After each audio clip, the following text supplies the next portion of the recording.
Los grupos familiares y el crecimiento de la Iglesia. Capítulo 10. La Organización Internacional para el Crecimiento de la Iglesia.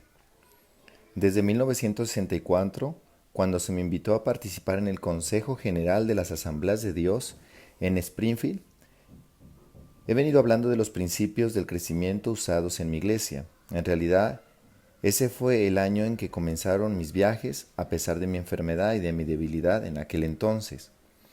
Entre 1964 y 1973 estuve fuera de Corea por lo menos 3 meses al año. Viajé sobre todo Japón, las Filipinas y Taiwán para hablar sobre los grupos familiares y el desarrollo de la iglesia. Después de nuestro traslado a la isla de Jeolldo en 1973, nuestra iglesia empezó a ser conocida. Ese fue el año en que Billy Graham celebró su gran cruzada en Seúl y la Conferencia Pentecostal Mundial se reunió en nuestra iglesia. Además, al año siguiente, la Cruzada Estudiantil y Profesional para Cristo preparó una conferencia importante en Seúl. Con tantos acontecimientos cristianos que se celebraban en Seúl, nuestra iglesia se convertía cada vez más en una atracción internacional. No había día en que no se recibiera invitaciones para visitar América, Europa, Australia, sudeste de Asia y para hablar sobre el crecimiento de la iglesia. A partir de 1973 comencé a ausentarme de Corea hasta 6 meses al año.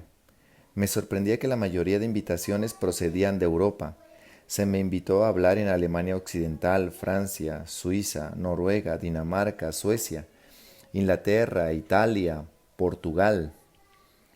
Los libros que continuaba escribiendo habían tenido éxito en Alemania, Suecia, Finlandia, y se me conocía más en Europa que en América.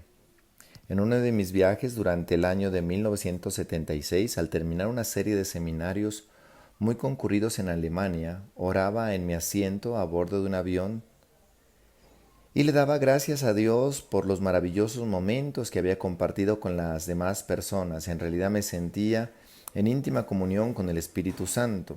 De repente sentí en mi corazón una fuerte sensación de que estaba recibiendo profecía y que el Espíritu Santo me decía: cuando regreses a Seúl, deseo que fundes un centro internacional de entrenamiento para el crecimiento de la iglesia, al que puedas invitar a pastores de todas partes del mundo. Estás haciendo una buena labor al llevar este mensaje por todo el mundo con tus seminarios, pero deseo multiplicar el número de pastores que aprendan esos principios. La manera más eficaz de hacerlo es que ellos comprueben por sí mismos lo que tú estás haciendo en Seúl. Funda un centro de formación donde ellos vengan a aprender de ti y se den cuenta de cómo funciona tu iglesia.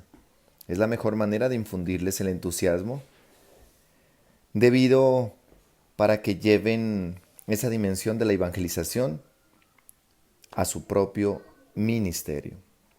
Me sentí profundamente conmovido. ¿Cómo puede ser eso, Señor?, pregunté. Pertenezco a un país del tercer mundo. Somos para los cristianos del occidente un país al cual se envían misioneros. Por supuesto que un centro de formación de esa índole debe contribuirse en los Estados Unidos o en Europa. No obstante, el pensamiento persistía. Lo tuve en la mente durante el viaje de regreso a Corea. Después, cuando estaba ya en mi hogar, la idea persistía, por lo que decidí analizarla. Señor, si este es el deseo que se manifieste en mi corazón y crea que procede de ti, te pido que me guíes, le dije. Si los miembros de mi iglesia contribuyen con la cantidad necesaria en una sola colecta para construir un centro de misiones, esa será la señal que debo seguir adelante. Traté el asunto con los ancianos.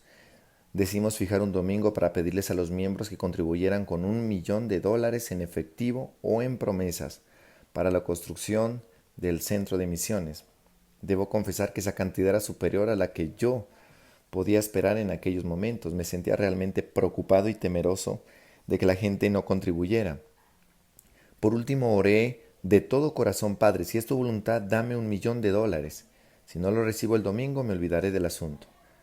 Al domingo siguiente recogimos las ofrendas y los compromisos Cuando se sumaron, el presidente del comité de finanzas me presentó la cifra total, $1.000.000 exacto. En el acto pusimos manos a la obra a construir el Centro Mundial de Misiones junto a la Iglesia Central del Evangelio Completo y formamos una nueva organización que se encargara de ese aspecto de nuestro ministerio, la Organización Internacional para el Crecimiento de la Iglesia.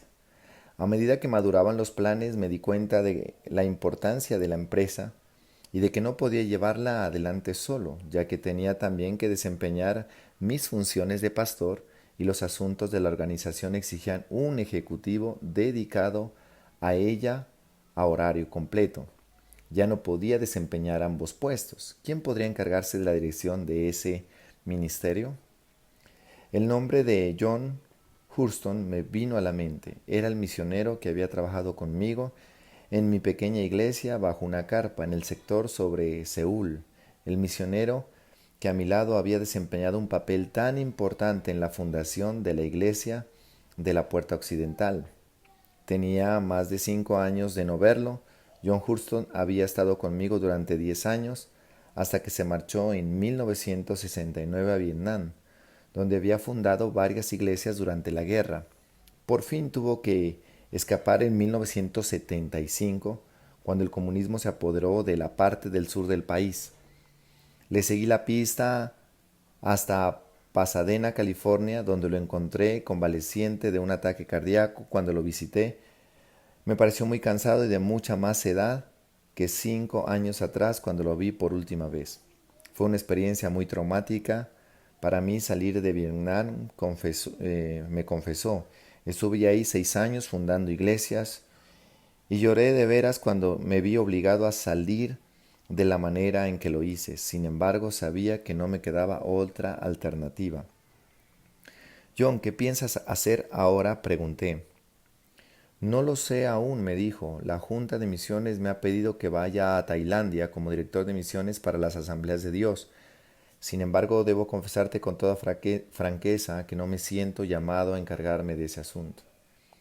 Era mi oportunidad, le expliqué la visión que Dios me había dado para fundar la Organización Internacional para el Crecimiento de la Iglesia y le informé cómo había proporcionado el dinero para construir ese centro. Necesito un director ejecutivo, le dije. John, creo que tú eres el hombre para ese trabajo. Sí, creo que es el puesto que el Señor desea que acepte, dijo al fin. Sin embargo, si debo hacerme cargo de ese trabajo en los actuales momentos, Dios tendrá que comenzar por sanarme de esta afección cardíaca.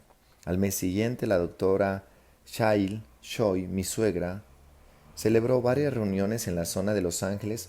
En una de esas reuniones le impuso las manos a John y al hacerlo él sintió que había sido sanado por completo.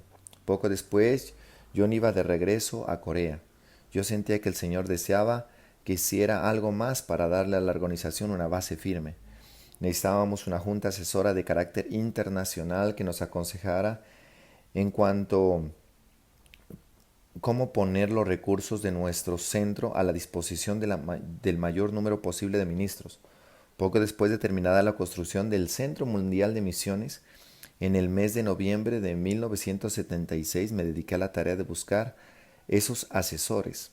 En el transcurso del mes de febrero siguiente celebré una reunión en un hotel del norte de Hollywood, al cual invité a unos 24 ministros entre las iglesias más florecientes de los Estados Unidos. Fue una gran sorpresa para mí que todos concurrieran a la reunión. En aquella primera reunión describí la visión que el Señor me había dado para difundir los principios del crecimiento de la iglesia por todo el mundo mediante la nueva organización. Creo en concreto que debemos compartir nuestros conocimientos con las iglesias de los países del tercer mundo, les dije.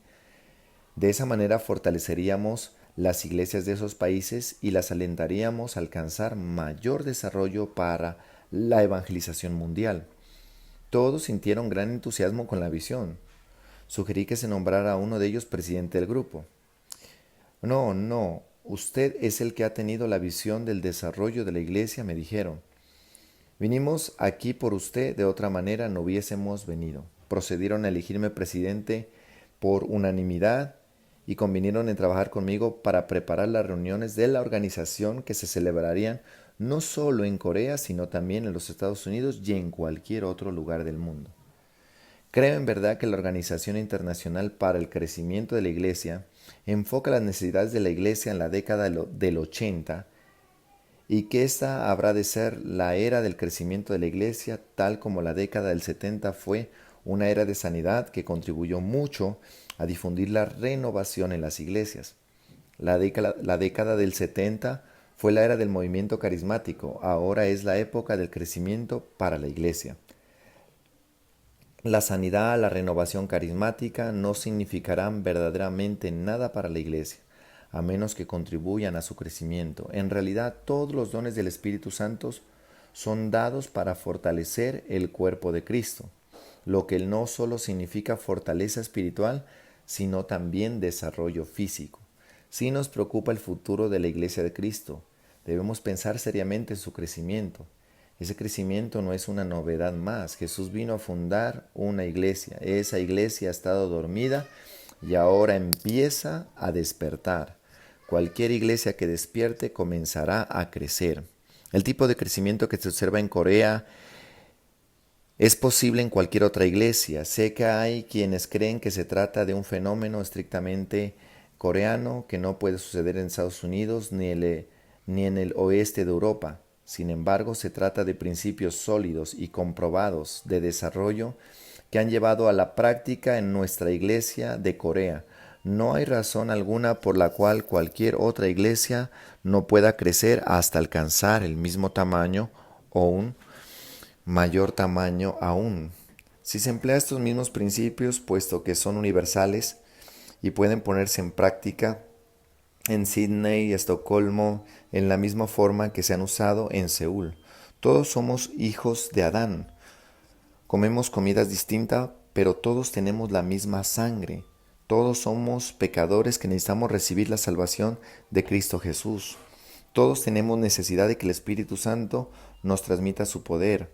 Cuando una iglesia se predica el Evangelio, la palabra de Dios, con el poder del Espíritu Santo, esa iglesia tiene que crecer. Si a esto se unen los principios de desarrollo de la iglesia y se fundan los grupos familiares, pronto será una iglesia fuerte que se desarrollará a pasos agigantados. Esos principios funcionan en cualquier parte del mundo. Pensar lo contrario sería peligroso, pues equivaldría a creer que Dios actúa según el lugar, es decir, que Dios es poderoso en Corea, pero no tan poderoso en otras partes. Eso no puede ser cierto. Los principios son invariables. Si en una iglesia se adoptan esos principios y se establecen grupos familiares, se encontrará que todo marchará de la misma forma que nuestra iglesia y esa iglesia crecerá. En realidad, esa enseñanza ha revolucionado las iglesias de Australia.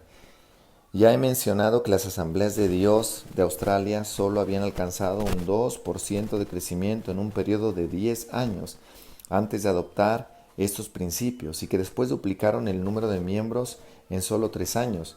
También debemos añadir, hoy hay 2 iglesias de las asambleas de Dios en ese país con más de 2,000 miembros cada una. Una en Adelaida y otra en Brisbane. Hasta que adoptaron los principios de desarrollo, las iglesias normales australianas eran más o menos como las de Japón, congregaciones de unos 45 miembros. Había una iglesia luterana en Europa a la que solo asistían unas 15 personas el domingo. Cuando el pastor concurrió a uno de mis seminarios y puso en práctica los principios de crecimiento en el periodo de un año a partir del establecimiento de sus primeros grupos familiares, la asistencia a la iglesia fue aumentando cada vez más hasta que en los actuales momentos unas 500 personas asisten a la iglesia todos los domingos.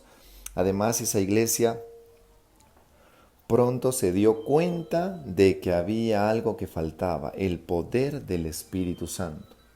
Sus grupos familiares cobraron vida y hoy la iglesia es totalmente carismática. En estos momentos estoy concentrando mis esfuerzos en el Japón. La misionera que envía a Tokio y su creciente iglesia pronto tendría 500 miembros. son solo el principio. Creemos que el Espíritu Santo puede llevar 10 millones de japoneses a Cristo en la década del 80 y estamos trabajando con Él para atraer a estas personas a la iglesia mediante nuestros principios de desarrollo de la iglesia. No cabe duda de que la Organización Internacional para el Crecimiento de la Iglesia ha demostrado ser producto de una decisión soberana del Espíritu Santo. Sus frutos lo comprueban.